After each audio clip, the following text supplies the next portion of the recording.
প্রযুক্তির এই দ্রুত বিকাশের সাথে সাথে চীন ও আমেরিকা দুই দেশের নীতি নির্ধারকদের মধ্যে এআই নিয়ে আশঙ্কা বাড়ছে। তবে দুই পরাশক্তির উদ্বেগের জায়গাগুলো কিছুটা ভিন্ন। সাম্প্রতিক বিশ্বে সবচেয়ে বেশি চমক দিয়েছে চীনের ডিপসিক R1 মডেলটি।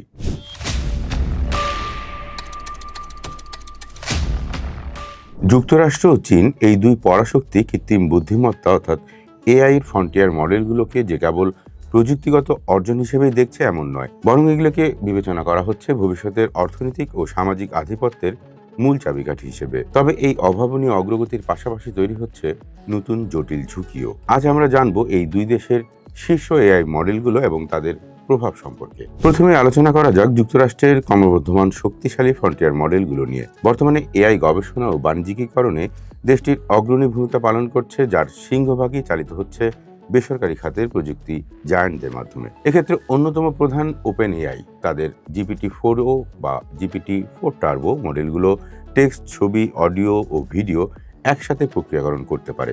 অন্যদিকে তাদের নতুন O1 বা O3 রিজনিং মডেলগুলো উত্তর দেওয়ার আগে মানুষের মতো বিশ্লেষণাত্মক পদ্ধতি বা চেইন অফ থট ব্যবহার করে জটিল গাণিতিক ও বৈজ্ঞানিক সমস্যা সমাধান করতে পারে। এদিকে গুগল ডিপমাইন্ডের জেমিনি 204 প্রো এর অন্যতম বিশেষত্ব হলো বিশাল কনটেক্সটের উইন্ডো, যা একসাথে বিপুল পরিমাণ তথ্য বিশ্লেষণ করতে পারে। এছাড়া তাদের টেক্সট টু ভিডিও মডেল বা ভিও এবং ভার্চুয়াল জগৎ তৈরির মডেল জেমিনি মাল্টিমিডিয়া তৈরিতে উল্লেখযোগ্য অগ্রগতি এনেছে। আবার নিরাপদ এআই বা কনস্টিটিউশনাল এআই তৈরির লক্ষ্য নিয়ে কাজ করছে অ্যানথ্রপিক।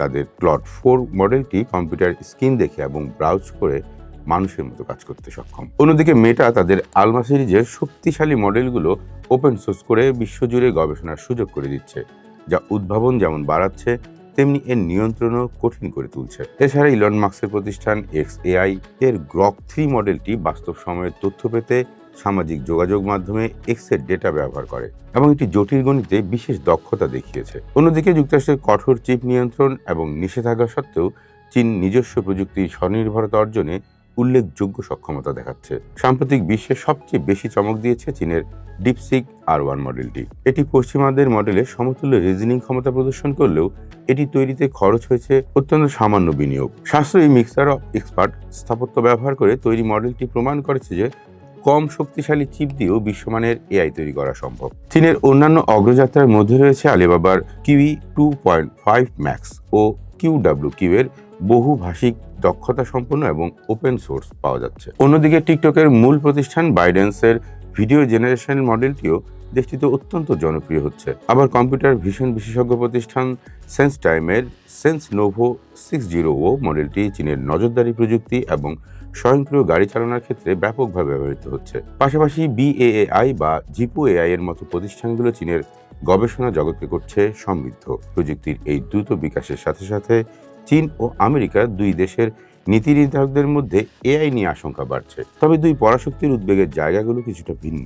যুক্তরাষ্ট্রের প্রধান আশঙ্কা নিরাপত্তা ও তাদের গণতান্ত্রিক মূল্যবোধকে ঘিরে। তাদের ভয় এআই ও রিজনিং ক্ষমতা ব্যবহার করে কোনো অপশক্তি বিপজ্জনক উপাদান বা রাসায়নিক তৈরি করতে পারে। এছাড়া এআই এজেন্টদের নিয়ন্ত্রণ হারানো, নিখুঁত ডিপফেক তৈরি করে নির্বাচনে হস্তক্ষেপ এবং সামাজিক মনস্তাত্ত্বিক কারসাজির ঝুঁকি নিয়ে পশ্চিমা গবেষকরা উদ্বিগ্ন। অন্যদিকে চীনের মূল উদ্বেগের বিষয় রাষ্ট্রীয় নিয়ন্ত্রণ ও সামাজিক স্থিতিশীলতা বজায় রাখা। ফ্রন্টিয়ার মডেলগুলোতে পশ্চিমা মতাদর্শের প্রভাবকে তারা এক ধরনের ঝুঁকি হিসেবে দেখে। এছাড়া তারা আশঙ্কা করে যে উন্নত মডেলগুলো সাইবার আক্রমণ সহজ করে তুলতে পারে এবং মার্কিন কোম্পানিগুলোর মাল্টিমোডাল মডেল তাদের সংবেদনশীল ভৌগোলিক তথ্য হাতিয়ে নিতে পারে। যুক্তরাষ্ট্রের তৈরি মডেল এবং এনভিডিয়া চিপের উপর দীর্ঘমেয়াদে নির্ভরশীলতা এড়াতে চিন্তাই সচেষ্ট। কিছু ঝুঁকি অবশ্য উভয় দেশের জন্যই সমান। জ্ঞানভিত্তিক পেশাগুলোতে বেকারত্বের হার বৃদ্ধি এবং সামরিক সিদ্ধান্ত গ্রহণে মানুষের পরিবর্তে স্বয়ংক্রিয় এআই সিস্টেমের ব্যবহার বিশ্বজুড়ে নতুন যন্ত্র প্রতিযোগিতার জন্ম দিচ্ছে। সংক্ষেপে বলতে গেলে যুক্তরাষ্ট্র ও চীনের মধ্যে চলমান এই প্রতিযোগিতাকে শুধুই প্রযুক্তির শ্রেষ্ঠত্ব প্রমাণের লড়াই হিসেবে দেখলে চলবে না। এই প্রতিযোগিতা বিশ্ব ব্যবস্থার নিয়ন্ত্রণ, জাতীয় নিরাপত্তা ও দার্শনিক মূল্যবোধের এক দীর্ঘমেয়াদী সংঘাত হতে চলছে। সংক্ষেপে বলতে গেলে যুক্তরাষ্ট্র ও চীনের মধ্যে চলমান এই প্রতিযোগিতা শুধুই প্রযুক্তির শ্রেষ্ঠত্ব প্রমাণের লড়াই হিসেবে দেখলে চলবে না।